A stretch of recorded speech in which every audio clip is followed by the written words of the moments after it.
It may not look like a super long pause, but we're trying to get a little bit of a pause in that back position before we start getting to full stretch, full length in the most lengthened position.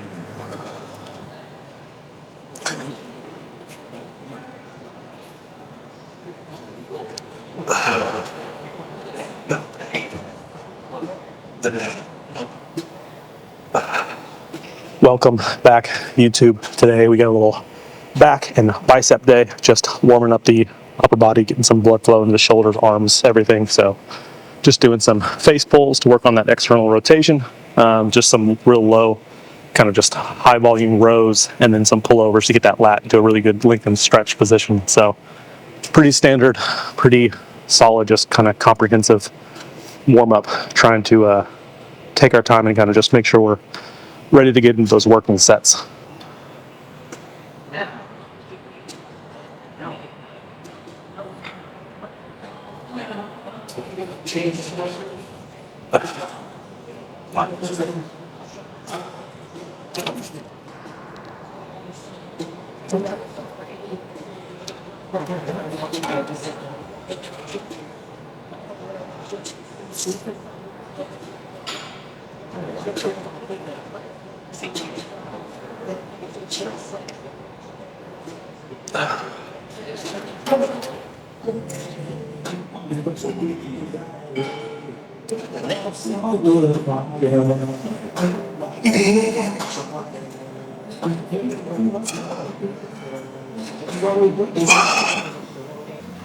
So first working movement today, we're going to single arm pull downs kind of at a high angle. So really just making sure we're getting full stretch in the lat and then trying to drive the elbow as close to our body as possible and kind of low down towards our hip. So we'll see kind of our shoulder angle is slightly dropped to the working side so we can keep it out of the trap, keep it out of the shoulder, and just isolate that lat as much as we can.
Yeah, so we've been logging everything outside of our warm-ups, but all of our working sets are logging into the RP hypertrophy app. And all that's doing, one, for me, mostly is just tracking, but also week to week to week, it auto-regulates to tell you like when you need to push it a little bit harder, when you need to push it a little bit softer, lighter, just in accordance with your repetitions and kind of how you drop off set by set. So if I log, that I do 20 reps on the first set and then like 11 on the second set, next week it's probably going to have me start off maybe a little bit heavier on the first set and then maybe a little bit lighter on the second set. But it's just a way to kind of regulate training and not have to think so much, just try to hit the logbook as much as possible and just see trends over time. Just progressively overload.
So a lot of similarities here anytime you're kind of doing unilateral work. Now we're doing a unilateral row, but the concept still with the shoulder angle, the elbow drive, keeping close to the body to prioritize lats.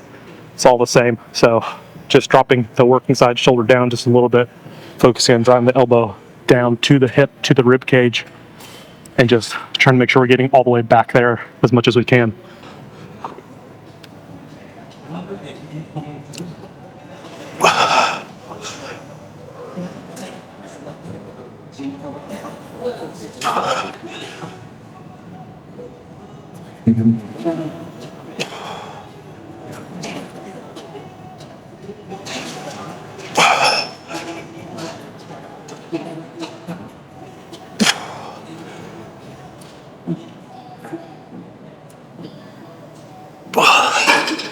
Yeah, the importance of the logbook, I think, is a lot of times we'll come in the gym and we'll just do what feels hard. And sometimes you have to just have some sort of guide that says, hey, no, look, like you did this last week. Try it again this week. And that's a good indication. If you can't do it, you probably aren't recovering enough. So the logbook kind of keeps you honest. It allows you to track your recovery as much as it does track your training progress.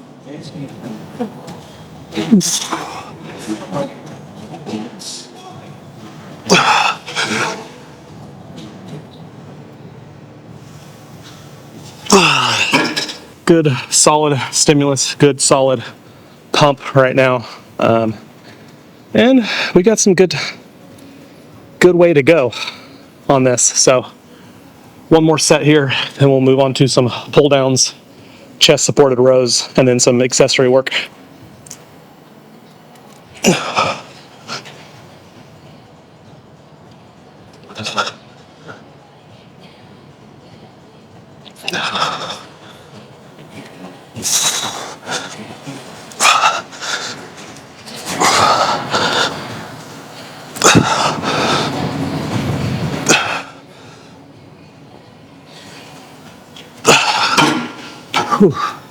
Definitely closer to failure, set by set by set. So we were able to get about 14 reps for every set, but the first one was true like 3 reps in reserve. Second one was probably closer to 2, and then the last one was probably like 1. So kind of perfect.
Okay, so chest supported rows, typically something I'm focused a lot more on heavier loads with. So rep range is kind of in like the 8 to 12 rep range. Trying to just focus on full range of motion, controlling the eccentric, and really feeling that deep squeeze in that back position as much as possible. So it may not look like a super long pause, but we're trying to get a little bit of a pause in that back position before we start getting to full stretch, full length in the most lengthened position.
Whew.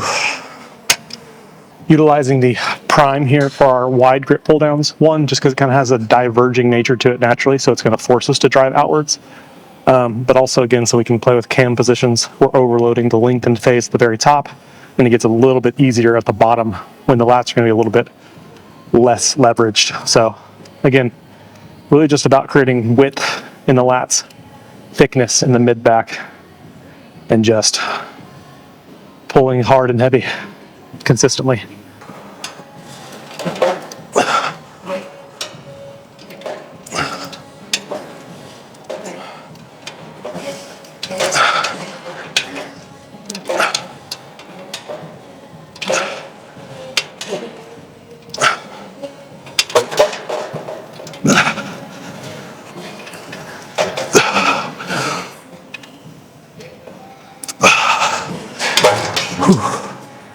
That's more like it. A little too heavy on the first set.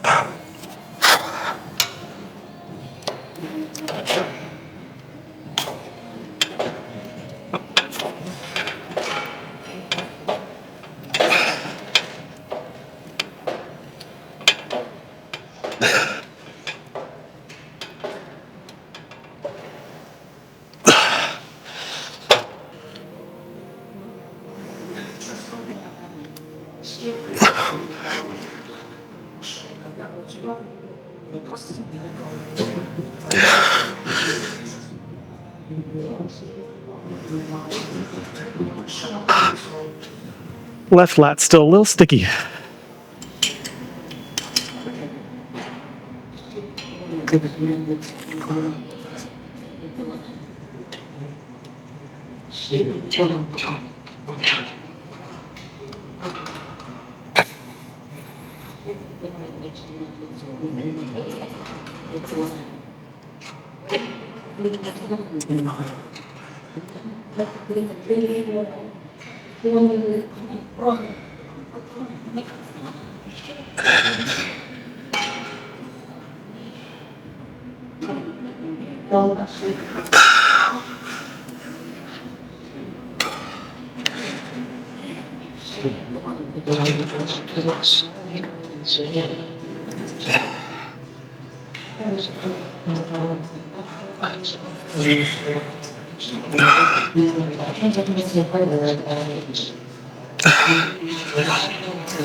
Yeah, just hitting some incline cable curls, getting the arm into a really lengthened position, trying to really bias that lengthened phase. So we'll hit some of these, and then we'll hit more of a shortened bias, like a preacher curl or a front-facing cable curl.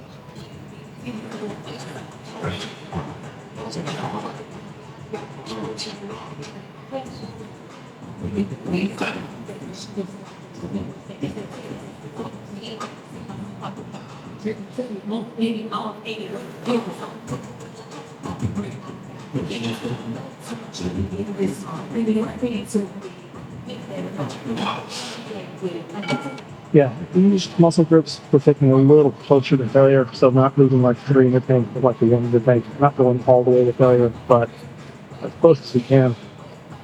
Just because they're going to recover a lot faster than doing like squats or deadlifts or things like that. They're going to probably a little bit more recovery time, a little bit more CNS fatigue.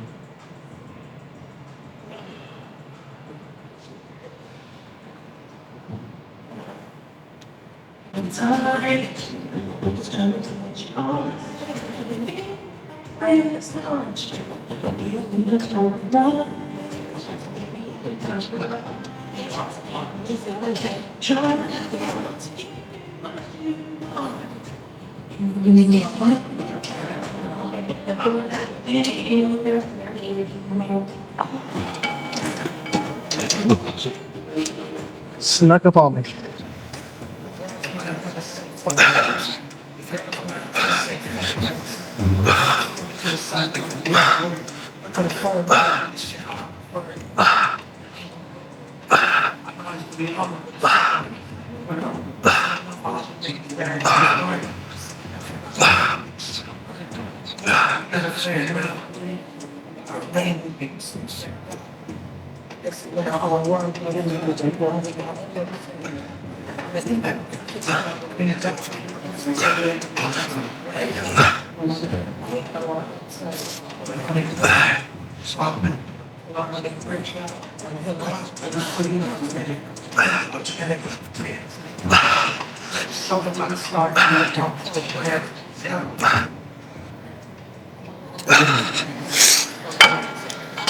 So just going alternating curls, but with the cables.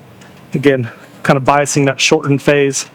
So the arms are going to be slightly kind of out in front, really causing that peak contraction to feel the most intense. The lengthened position, not feeling as much because your arms are kind of out in front of you as opposed to being stretched behind you. And then, yeah, just kind of alternating. But the thing is, with the cables, you maintain tension a little bit more in that bottom position than you would with like dumbbells. A lot of that just dumbbell gravity, you know, just kind of has that hanging tension, while this is at a slight angle in front of us, so it's kind of pulling tension still into the bicep, even at the bottom.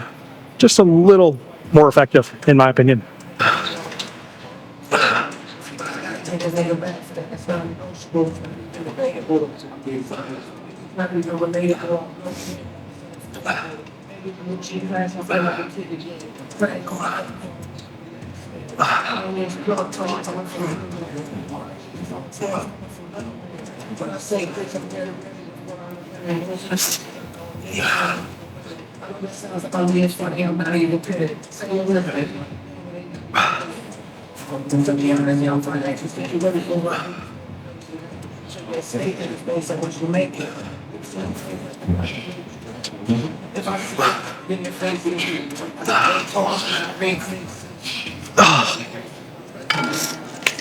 We got one more set and then we are done.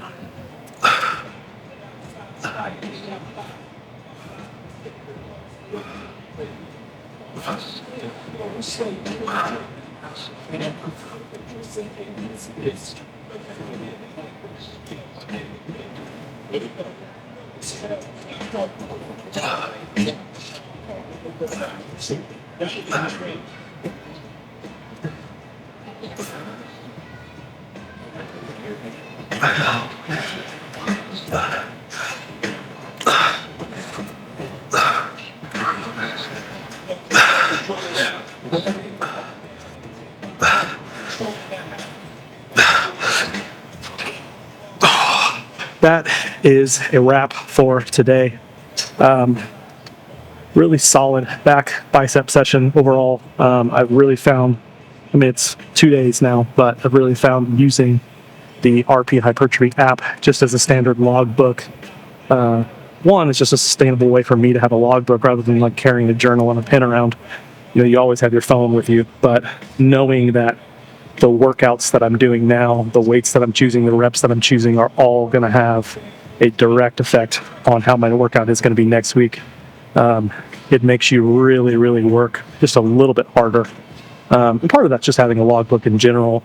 You should really, at this level, you should need a whole lot of accountability and external motivation to work hard. Working hard is never the issue, but yeah, sometimes you come in and you feel tired, so all you want to do is just, oh, I'm going to do a set that feels really, really hard in, you know, a set rep range, but, you know, you might have been able to do 17 reps when you're only supposed to do 15, or you're supposed to do 12 reps and you get 9. So little things like that that are not only going to dictate what you should do for the very next set, but are also going to have huge implications in your entire training cycle, your entire mesocycle. So just kind of one way to think about things in terms of the grand picture, because, you know, you're not gaining 20 pounds of muscle from one workout. You're gaining it week after week after week, year after year after year. So just something to kind of think about. But that's all I got for today. We're going to get some post-workout, fuel up, rest our body a little bit before we come back, train some clients, and do a little bit more cardio. So yeah, thanks for liking, watching, following, subscribing, loving, hating, all that stuff. And we are approaching 6 weeks out, so good stuff. Bo Alexander, Adapt Fitness, Dallas, Texas. Battle of Texas coming your way. Bye.